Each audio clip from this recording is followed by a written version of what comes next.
भगवान ने कहा देवी तुमने तो सारे रस में विष ही मिलाए, क्यों रस में विष बाम करे, मोही और न खान दिए के फंका, और विप्रन लोक तृतीयक देत, करी तुम क्यों अपने मन शंका। भामनि मोहि जिवाय बलि विधि, कौन रयो जग में नर रंका। लोग कहें हरि मित्र दुखी, हमसे नहीं जाए सहो ये कलंका। भगवान कहते हैं देवी क्यों तुमने रस में विष मिलाए दिया। और एक बात तो बताओ, मैं तीनों लोग ब्राह्मणों को दान में दे रहा हूं, तो तुमको क्यों कष्ट हो रहा। रुक्मणी जी ने कहा महाराज ये वही ब्राह्मण है जिन्होंने आपकी छाती में लात मारा था, वो आज तक चिन्ह हटे ही नहीं, इसीलिए मैं ब्राह्मणों के घर नहीं जाऊंगा। अब भगवान ने कहा तो देवी ध्यान से सुनो, वो ब्राह्मण ही था जो आपका संदेशा लेकर के हमारे पास आया था।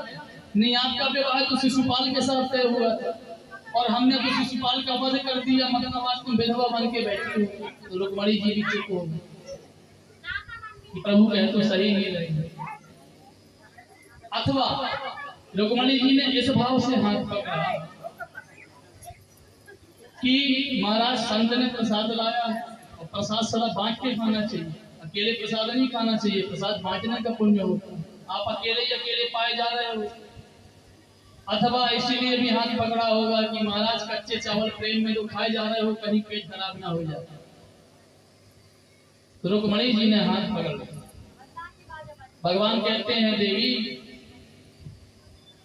इस संसार के मनुष्य मेरे भक्तों का उपहास करते हुए जो कहते हैं ना कि हरि का दास है और दुखी है, तो वो कलंक मुझसे सहन नहीं होता। इसीलिए मैं सारी संपत्ति अपना सर्वस्व अपने भक्तों को दान कर दूंगा। बोलिए सच्चिदानंद भगवान की। इस प्रकार दिव्य सुदामा जी का और भगवान श्री कृष्ण का सत्संग हुआ।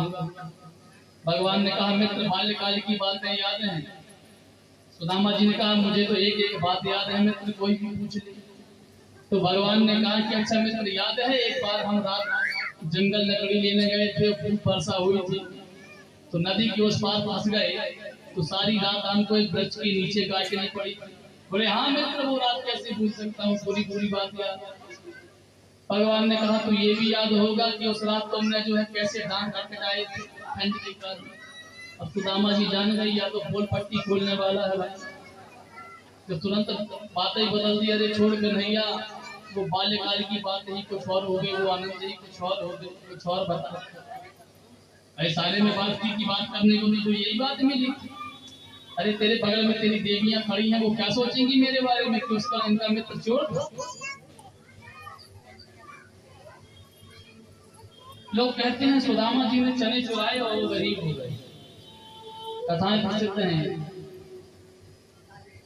सुदामा जी ने चने चुराए नहीं। एक वृंदावन के संत हैं वृंदावन चंपू, उन्होंने एक ग्रंथ भी लिखा, उसमें ये कथा आती है। जो सुदामा जी ने चने रात में अकेले खा लिए थे, कन्हैया को नहीं दिए थे, वो चना साबित थे। एक वृद्ध माता जिसको बहुत दिनों से भोजन नहीं मिला था, उसको खाने के लिए चने मिले, तो एक चोर उसके चने चुरा करके भागा। भूख से व्याकुल हो रही थी वो वृद्ध माता। जब चने उसके हाथ नहीं लगे तो क्रोध में उसने साथ दे दिया कि जो इन चनों को खाएगा वो दरिद्र हो जाएगा। तो वो चोर भी उस चने को नहीं खा पाया और सांदीपनि मुनि के आश्रम में छोड़ करके वो भी भाग गया। भगवान कृष्ण बलराम को कलेवा के लिए माता ने जो है गुरु माता ने वही चने दे दिए। और सुदामा जी सर्वज्ञ थे, बाल्य अवस्था से सर्वज्ञ थे। तो सुदामा जी ने चनों को देख करके विचारित किया यार कि अगर कन्हैया ने यार चने खा लिए तो वो दरिद्र हो जाएगा, और जब इस सृष्टि को बनाने वाला दरिद्र हो जाएगा तो पूरा संसार ही दरिद्र हो जाएगा। इसीलिए यदि एक को दरिद्र होने से सारा संसार संपन्न हो रहा हो तो वो दरिद्रता स्वीकार कर लेना उचित है। और जन कल्याण का विचार करके सुदामा जी महाराज ने वो चने खा लिए और स्वयं जीवन भर दरिद्र रहे।